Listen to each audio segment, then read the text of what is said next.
Assalamualaikum, bersama saya Fikri Ibrahim. Saya Najwa Akila. Dalam program Undang-Undang Dan hak anda. Jawapannya di sini. Minggu ini tajuk kita rakam dan viral. Akila setuju tak sekarang ni dah menjadi budaya untuk seseorang itu menjadi orang pertama berkongsi tentang sesuatu. Betul. Tapi tanpa memfikirkan itu boleh mengaibkan atau memberi kesan positif kepada orang lain. Ya, atas sebab apa nak rakam dan viral tu, Fikri? Yes, mungkin sebab membantu ataupun semata-mata mengejar populariti. Mungkin. Kita tidak tahu. Dan kita tidak tahu sejauh mana Kesan buruk kepada rakam dan orang viral lain. ini kepada orang lain. Ya, Betul. dan kita nak tahu juga, adakah kita boleh merakam seorang itu tanpa izin beliau? Betul. Jadi, nak mengulas isu ini dengan lebih lanjut, mari kita bersama dengan pakar-pakar kita. Siapa panel kita yang pertama, Fikri? Kita Awak nak ada, sebutkan? Saya perkenalkan. Silakan. Kita ada Superintendent yang dihormati Superintendent Puan Junaina binti M. Kasbullah. Apa khabar, Puan? Alhamdulillah, sama baik Najwa. Khabar baik, Alhamdulillah. Terima kasih, Puan. Puan merupakan Superintendent Pendakwaan Undang-Undang D5 Jabatan Siasatan Jenayah Bukit Aman. Ya, kalau awak ada Bukit Aman, saya doang saya berjaya. Siapa dia? Encik Zulkarnain Muhammad Yassin, Ketua Pegawai Pematuhan Suruhanjaya Komunikasi dan Multimedia Malaysia SKMM. Alright, apa khabar Encik Zulkarnain, sihat? Alhamdulillah sihat. Saya baik. Hari ini teruja saya. Teruja sebab selalu kita bermain social media tanpa tahu apa kesan dia kalau kita merakam seseorang itu tanpa kebenaran dia kan. Jadi hari ini saya berpeluang untuk tanya, saya nak mulakan dengan Encik Zulkarnain dulu. Saya nak tanya Encik Zulkarnain, ada tak akta ataupun sebenarnya dari segi undang-undang, adakah boleh untuk kita merakam seseorang individu itu ataupun harta benda dia tanpa keizinan beliau? Okey, secara umumnya bukanlah menjadi satu kesalahan untuk merakam pergerakan seseorang untuk tujuan apa. Itu bila kita bercakap tentang undang-undang, kita harus lihat dia ada dua. Satu, merakam itu is perbuatan. Yang kedua adalah niat. Okey. Jadi merakam secara umumnya tidak menjadi satu kesalahan kecuali melibatkan perkara-perkara yang melibatkan akta Copyright Act ataupun akta hak cipta. Itu mungkin pelanggaran yang spesifik untuk rakaman. Tapi mungkin itu seumpama rakam di wayang. Ya, rakam di wayang. Jadi kita dekat situ ada. Tetapi rakaman pergerakan harta benda untuk hobi takkan bukan menjadi satu ke. Betul, jadi kita betul. rakam Jadi berbalik kepada tujuan jadi lah. berbalik kepada tujuan. Untuk mungkin kita nampak rumah tu ada nilai estetika, kita rakam. Tak ada masalah. Tak ada masalah. Tak ada masalah. Kalau tak semua orang merakam gambar untuk Salah, tujuan betul. fotografi pun salah. Tapi kalau kan Akila, kalaulah kita merakam contoh satu kes buli. Saya tengah buli seorang budak ni, bang. Akila rakam. Fikri lagi Fikri. Adakah menjadi satu kesalahan dia sekadar rakam tapi dia tak buat apa yang bab tu saya? Macam mana tu Puan? Tuan pun ada terangkan bahawa kita melihat dari sudut perbuatan dan niat. Dan dari aspek jenayah juga kita ada satu common intention ataupun dengan niat bersama ataupun dia bersubahat dalam perlakuan satu-satu jenayah tu. Dari aspek jenayah ni dia ada salah satu yang disebut ketinggalan. Ketinggalan juga ada dalam satu aspek tu dia merupakan satu kesalahan jenayah juga. So dalam konteks ini tadi Fikri ada tanya tentang dia tak buat apa-apa tetapi dia rakam and then dia viralkan. Dan dia ada elemen ketinggalan dekat situ. Dia sepatutnya stop kawan dia daripada melakukan pembulian buli tersebut, tetapi dia tidak ni dan dia telah participate sebenarnya dalam jenayah Subahat. itu dengan merakam dan memviralkan ke sosial media. Itu baru saja topik berkenaan dengan rakam. Tapi bagaimana pula dengan penyebaran? Mungkin Tuan Zulkarnain boleh cakap dari sudut SKMM, apa pula tindakan yang boleh diambil kepada mereka yang merakam dan juga menyebarkan? Macam mana apa bangsa patut buat? Betul. Okey, apabila kita lihat dari segi penyebaran, saya akan bercakap dalam konteks Akta 233, Section 233 Akta Komunikasi dan Multimedia. Di situ kita lihat bahawa apa-apa bentuk seorang yang membuat atau itu merakamlah, okey, membuat, menghantar, mencipta, menghantar atau meminta-minta. Meminta-minta pun. Minta, share lah. Kau tadi dah rakam gambar kan? Share, tolong share. Ataupun kita sesuatu isu yang sensitif. Share lah. Bagi pendapat, hentam lebih. Jadi itu meminta-minta. So, menggalakkan orang supaya melakukan satu penyebaran. Itu pun satu di bawah Seksyen 233, itu elemen dia ya. Dan sesuatu yang jelik, lucah, sumbang, palsu, mengancam. Jadi banyak elemen di situ secara keseluruhannya. Jadi saya telah katakan bahawa sesuatu yang jelik tu bergantung kepada interpretasi masing-masing. Jadi apa yang mencarut untuk orang Melaka itu perkara biasa. Tetapi flexibility di situ. Tapi tuan, saya nak tanya, okey, misal kata saya rakam, saya macam cantiknya puan ni, pak rekod sambil jalan. Tapi bertujuan bukan untuk menyebarkan, tetapi bertujuan untuk menyimpan. Adakah menjadi satu kesalahan? Sebenarnya untuk kita rakam seseorang, maybe kita admire dia, kita rakam untuk tujuan peribadi tanpa diviralkan atau sebenarnya tak ada satu kesalahan yang spesifik. Tapi kalaulah kata mangsa tu tidak selesa dengan perbuatan si perakam ni, dia boleh ambil tindakan apa-apa? Dia boleh buat laporan polis. Kita akan siasat berdasarkan kepada sejauh mana dia rasa terancam dengan rakaman tersebut. Sebab tadi pun kita dah ada interpretasi itu berbeza mengikut. Ada yang jenis yang maniak. Walaupun dia minat tetapi dia terlalu obses sampai setiap pergerakan dia dirakam. So dari satu aspek itu kita nampak hanya individu tu sendiri rasa ancaman itu berlaku. So dia deserve untuk buat laporan polis and then we akan siasat accordingly lah. Yes. Jelas, maksudnya dalam Malaysia tak ada akta yang kata kita tak boleh merakam sesuatu tu selagi mana benda tu tak mendatangkan kesan negatif kepada mereka. Dan sebagai mangsa rakam, baik atau buruk, saya ada hak untuk melaporkan bertujuan untuk menjaga diri saya sendiri. Betul, Fikri, betul. Wow, jelas, sangat jelas hari ini. Kita nak sambung lagi, tapi sebelum tu Akila disediakan satu video yang berkaitan tajuk kita hari ini. Video apa, Akila? Betul, video di mana kita tanya orang awam tentang isu ini untuk ditanyakan kepada panel jemputan kita. Mari kita saksikan. Saksikan.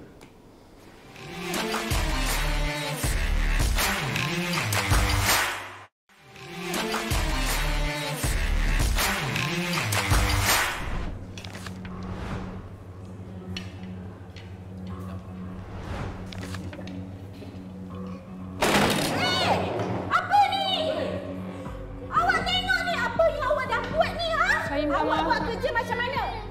Awak tengok ni semua. Tengok orang ni. Awak buat kerja macam mana? Saya minta maaf. Dah kenal anak saya ni. Awak tahu tak? Saya sampai awak buat macam ni. Awak dah bagi anak saya luka. Awak tengok sini. Tengok. Macam mana? Kami sampai awak. Tak, saya minta maaf. Tolong jangan rakam dalam virus saya. Macam ni. Awak buat tambah hati-hati. Awak tengok ni semua. Tengok.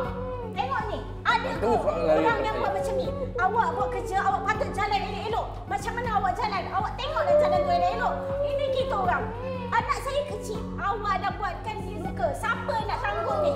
Kita nak pergi klinik semua. Siapa nak tanggung? Saya tak sengaja kat saya minta maaf. Tolong jangan rakam saya, cik. Tolong. Saya tak nak. Abang, jom bang. Kita viralkan ni. Kita saman dia. Saya minta maaf, cik. Saya minta maaf. Bagi pendapat saya, orang yang selalu ambil gambar dan viralkan benda-benda ni, selalu bagi tahu saya lah, dia bukan seorang gentleman. Pasal kalau dia gentleman, dia viral benda tu, dia ambil gambar dia sekali, dia cakap dia siapa, so dia keluarkan sekali. Okay, kalau saya nampak orang yang rakam viral ni, saya rasa dia salah bagi saya. Kalau viral tu menyebabkan macam beri impak yang buruk lah kepada family orang tersebut. So, I rasa macam tak perlu lah.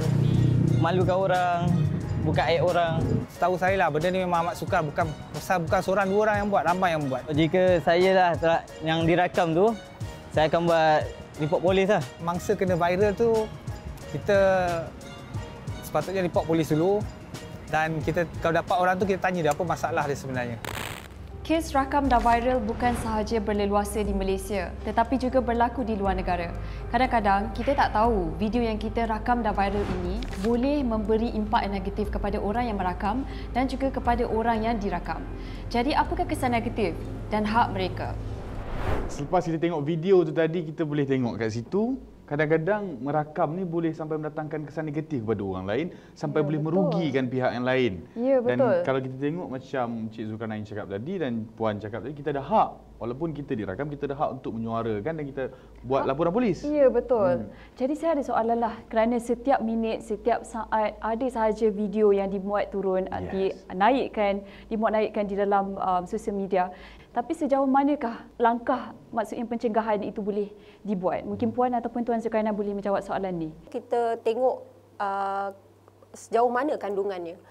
Kandungannya sama ada dia bersifat jelek, bersifat mengaibkan, bersifat akan menyebabkan kegentaran awam ataupun bersifat cenderung kepada hasutan atau sebagainya. Dan bila kita terima laporan polis, kita akan membuat siasatan accordingly based on fakta isu itu sendiri. Contohnya kata dalam VT tadi kalau kita tengok mungkin ada elemen mengaibkan di situ sebab refleks daripada dia sedang marah ataupun seorang itu telah dimarah kerana satu-satu insiden. So benda itu telah mengaibkan dia. So kita boleh jalankan siasatan di bawah Seksyen 504 Kanun Kesesahan dibaca bersama dengan Seksyen 233 Akta Komunikasi dan Multimedia. Dari situ kita akan tengok kandungan video dan kita akan analisa video tersebut dengan bantuan pihak SKMM of course. Kita akan kenal pasti daripada mana, siapa profil yang memviralkan video tersebut, siapa ataupun mungkin kita boleh dapat siapa yang merakam video tersebut from at the first. Itu kita bercakap tentang masyarakat awam. Yes. Okey, kita nak cakap tentang benda lebih serius lagi. Bila bercakap tentang institusi raja, kerajaan dan pihak berkuasa, mungkin agama juga ada orang menggunakan agama memprovokasi untuk kepentingan diri sendiri. Apa tindakan mungkin SKMM bila dapat laporan mengenai itu, adakah akaun itu disekat? Bagaimana? Okey. Kita berbalik kepada sama juga dengan pihak polis. Pihak polis ada laporan polis, di pihak MCMC kita ada aduan ya. Jadi apabila kita bertindak atas aduan yang kami terima. Jadi apabila melibatkan sesuatu perkara yang seperti institusi diraja, kita panggil kes-kes 3R. Race, religion and royalty. Jadi ini adalah apa yang kita panggil institusi. Jadi institusi agama, raja dan juga bangsa ni sesuatu yang sensitif dalam negara kita. Jadi sangat sensitif dan ia boleh Puan sebut tadi kegentaran awam. Kita ada kerjasama dengan pihak polis. Kes-kes 3R ni memang case priority di pihak PDRM akan membuat siasatan dan kami akan memberikan bantuan teknikal dari segi profiling dan juga dari segi forensik. Tapi adakah SKMM akan menyekat ataupun memadamkan posting tersebut? Sekatan ataupun kita kena lihat kita kena lihat banyak aspek platform satu adalah platform media sosial. Yang kedua laman sesawang. Yang ketiga khidmat pesanan WhatsApp, Telegram dan sebagainya. So kita tengok kalau bila kita sebut viral ni kebanyakan media sosial dan juga platform laman sesawang. Laman sesawang dia tak viral sangat. Laman sesawang tu dia orang ambil screen capture, lepas tu dia masuk WhatsApp ataupun Telegram, aplikasi yang disebarkan kebanyakannya viral ni melalui aplikasi, bukan laman sesawang. Jadi sekatan dia berbeza ya. Untuk laman sesawang kita mungkin jika ada satu kesalahan jenayah boleh dia ambil sekatan di bawah Seksyen 263. Tetapi bagi platform seperti Facebook, YouTube, dan WhatsApp dan sebagainya, kita tidak ada kawalan terhadap platform tersebut dan kita bergantung kepada penyedia platform itu sendiri untuk menurunkan kandungan tersebut. Jadi tetapi apabila sesuatu siasatan dibuat, mungkin kita akan minta dia terus mengeluarkan kandungan tersebut ya. Maksudnya SKM ada hak untuk menyekat di situ. Kita ada kuasa tetapi terpulang kepada dia juga kalau dia tak turunkan, tapi dalam kebanyakan kes dia akan turunkanlah. Kita sebenarnya ada lagi soalan. Dan bukan daripada kita juga, daripada siapa Gilang? Daripada warganet penonton kita di rumah. Mari kita bacakan Fikri soalan dari email. Yang pertama,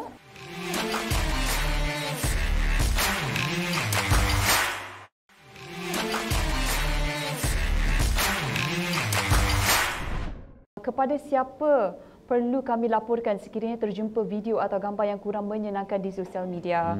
Mungkin Tuan Zulkarnain boleh jawab. Okey. Okey. Kepada siapa?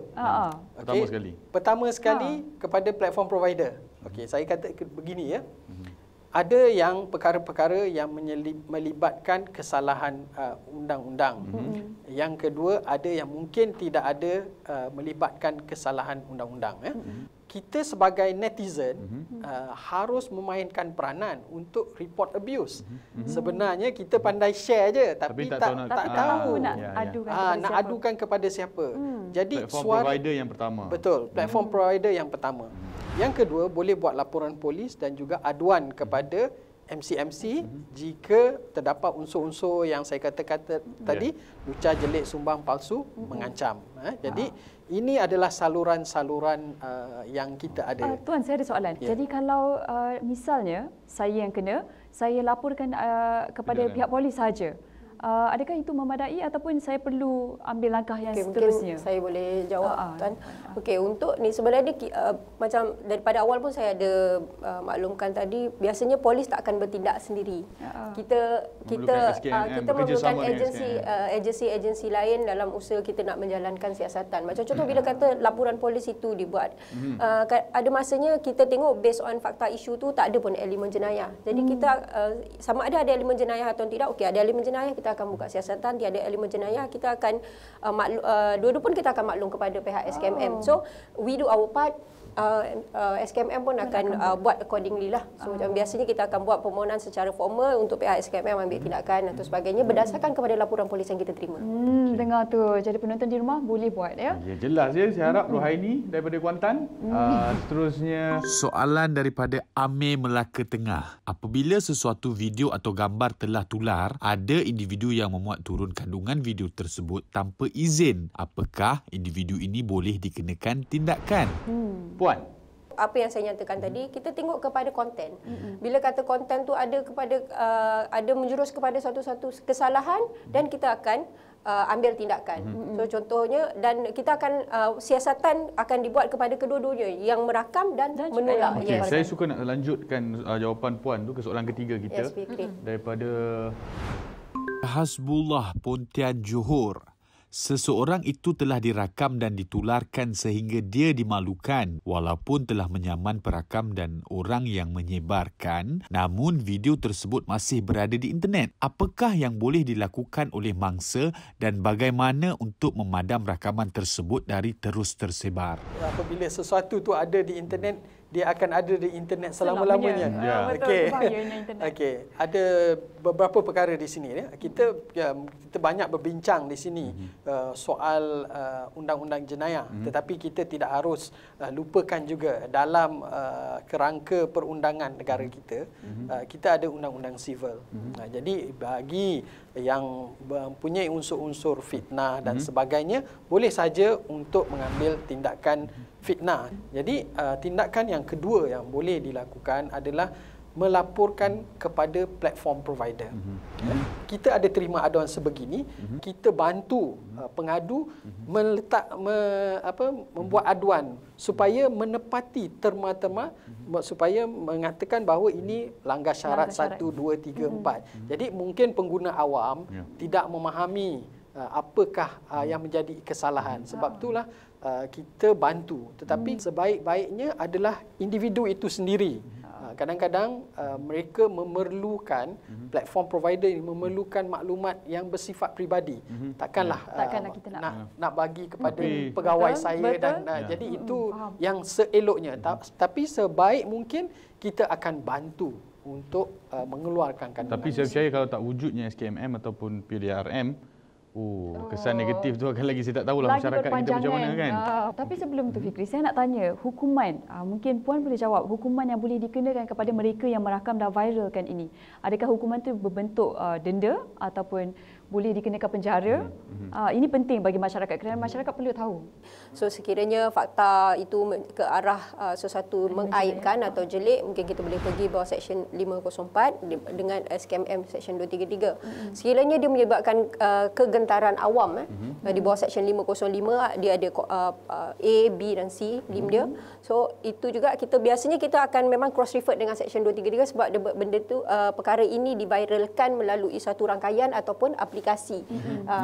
Jadinya untuk yang kesalahan di bawah Seksyen 233 ni, kesalahan ni adalah penjara, hukuman denda tidak lebih daripada RM50,000 atau penjara tidak lebih daripada 1 tahun, dan sekiranya video ataupun image tersebut masih berada di alam maya, di sosial media, denda RM1,000 setiap hari. Setiap hari. Selagi kandungan itu selagi masih berada di situ. That's why mungkin tadi kata tanggungjawab juga kepada orang yang upload benda tu untuk memadamkan apa yang telah diuploadkan, sebab ada satu liability kepada dia selagi perkara benda masih wujud, selagi itu dia tertakluk kepada hukuman di bawah Seksyen 233 atau komunikasi dan multimedia.